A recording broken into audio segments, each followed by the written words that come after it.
Dear student, this is the last lecture of Poverty as a Challenge. इस lecture में हम cause of poverty, anti poverty measures और the challenges ahead के बारे में जानेंगे। इंडिया में पॉवर्टी के कई कारण हैं। कुछ मेजर कॉज को हम पॉइंट के अकॉर्डिंग समझेंगे। First, bad policies of British colonial administration. First जो है ये पॉवर्टी का कॉज है। Second, high growth rate of population. Third, high income inequality. Fourth, less utilisation of resources. Fifth, a short rate of economics development. And six, increasing price rise. Seventh, unemployment. Eight, social factors. Ninth, political factors. 10, the problems of distribution. 11th, regional poverty. And last, provision for minimum requirements of the poor.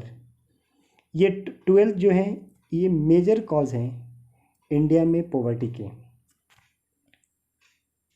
जानते हैं Indian government ये सभी causes के बारे में पहले से ही जानते हैं, इसलिए ये सभी कॉजेज़ के लिए कुछ ऐसी पॉलिसीज़ बनाई है जिनसे पॉवर्टी के सिचुएशन को कम किया जा सके। लेकिन सबसे बड़ी प्रॉब्लम यह है कि इंडिया में इन सभी पॉलिसीज़ को सही ढंग से इम्प्लीमेंट नहीं किया जाता है। अगर इम्प्लीमेंट कर भी दिया जाता है तो उसको सही ढंग से मॉनिटरिंग नहीं किया जाता है। तो नेक्स्ट लेक्चर में हम एंटी पॉवर्टी मेजर्स के बारे में जानेंगे। Anti poverty measures taken by the Indian government are based on two main objectives. First, increasing economics growth in the country and launching anti poverty programmes for special groups of people. Economic growth and poverty reduction का आपस में बहुत ही strong connection है। जानते हैं अगर हमारी economy अच्छे रेट से ग्रो करती है तो हमारे कंट्री में न्यू जॉब का मौका मिलता है तथा साथ ही साथ ह्यूमन डेवलपमेंट में भी इन्वेस्ट करना पड़ता है, यानी इन्वेस्ट करना और भी आसान हो जाता है। ऐसे करने से इंडिया के सभी लोग अपने बच्चों को स्कूल भेजेंगे जिससे पॉवर्टी का सिचुएशन कम हो जाएगा। इसलिए यह कहा जा सकता है कि economic growth and poverty reduction का आपस में स्ट्रॉन्ग लिंक है।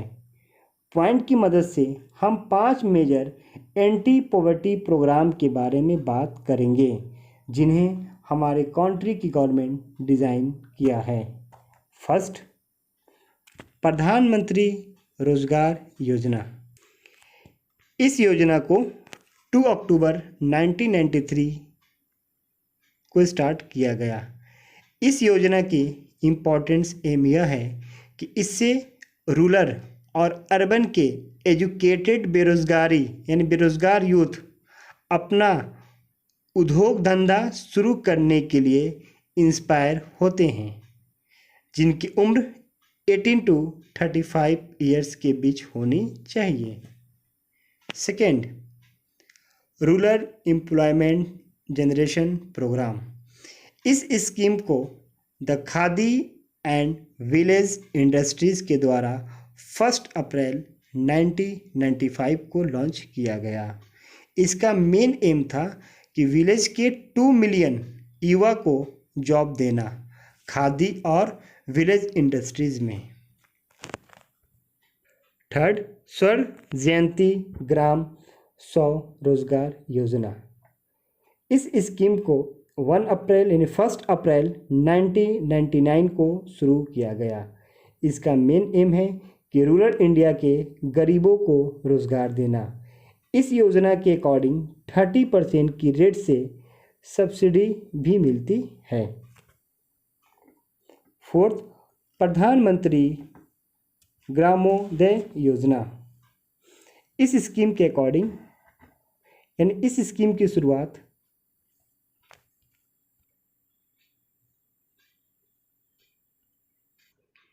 25 दिसंबर 2000 को स्टार्ट किया गया था।